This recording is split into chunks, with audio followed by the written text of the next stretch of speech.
वज़ीर दिफा ख्वाजा आसिफ ने फैज़ हमीद के खिलाफ फील्ड जर्नल कोर्ट मार्शल पर तबसरा करते हुए कहा कि जो लोग इक़्तिदार के पीछे अंधाधुंध भागते हैं उनके साथ यही होता है। निजी टीवी के प्रोग्राम में गुफ्तगू करते हुए उनका कहना था कि 9 मई के वाक़यात में बात सिर्फ जनरल फैज़ हमीद तक महदूद नहीं रहेगी। फैज़ हमीद की कई सालों से सियासत में मुदाखलत रही है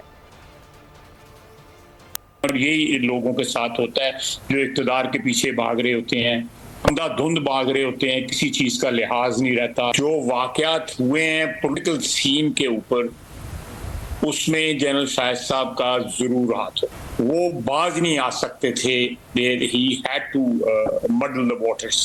जो इवेंट्स पाकिस्तान में पॉलिटिकल हुए हैं, आई वुड से डायरेक्टली मोर उनके पीछे जनरल फैज साहब का जरूर हाथ है। दुरुस्त है तो ये जनरल फैज हमीद साहब का अकेले का नहीं होगा।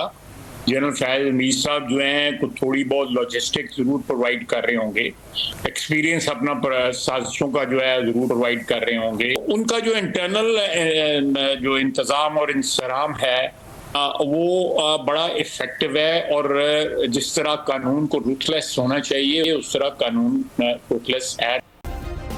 सब्सक्राइब करें और बेल दबाएं ताकि कोई खबर रह न जाए।